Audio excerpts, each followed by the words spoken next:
Bienvenue dans Info en Air du jeudi 26 mars. Et pour commencer, la bourse de New York qui a terminé dans le vert la veille. Dans la perspective des avancées diplomatiques pour parvenir à un cessez-le-feu au Moyen-Orient, le Dow Jones a pris 0,66% et le Nasdaq 0,77%. Dans le même temps, les cours du pétrole ont reculé, notamment à la faveur de l'intention de l'Iran d'offrir un passage sûr aux navires non hostiles qui souhaiteraient naviguer dans le détroit d'Ormuz, une voie stratégique par laquelle transitent les exportations d'hydrocarbures du Golfe. L'appel de la Banque mondiale pour un usage plus efficient et équilibré de l'eau dans l'agriculture. Cela permettrait de nourrir durablement les générations futures et de créer près de 245 millions d'emplois à long terme. Selon l'institution financière, une part importante de ces postes de travail pourrait voir le jour en Afrique subsaharienne. Son dernier rapport déplore aussi le fait que les pratiques actuelles ne permettent de soutenir durablement la production alimentaire que pour moins de la moitié de la population mondiale.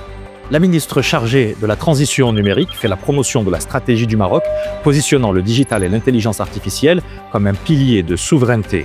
Intervenant à l'université de Princeton aux États-Unis, Emel Flass-Rochni a également mis en avant leur rôle dans la compétitivité économique et l'inclusion territoriale. Devant la 4e édition de la série des Africa Impact Lectures, elle a aussi rappelé que l'IA constitue un levier stratégique pour le développement durable et l'amélioration des services publics en Afrique. La Fédération royale marocaine de football et l'Office national des aéroports ont signé une convention de partenariat stratégique. Elle prévoit de renforcer la coopération mutuelle en vue d'améliorer les services liés au déplacement des équipes nationales. Ce partenariat ambitionne également de développer les mécanismes de coordination et de coopération dans l'organisation des grandes compétitions footballistiques, ce qui permettra de faciliter la circulation des délégations sportives participantes.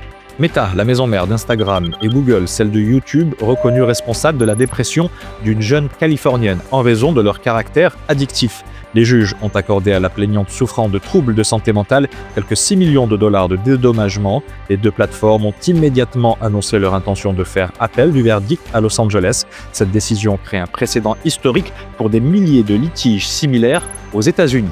C'est la fin de cette Info en Air. Avis aux utilisateurs de LinkedIn. Infomédiaire offre 10 000 dirhams de campagne publicitaire sur ses différents canaux à l'un des 10 000 nouveaux inscrits qui permettront à notre page d'atteindre les 40 000 followers. Et d'ici là, portez-vous bien.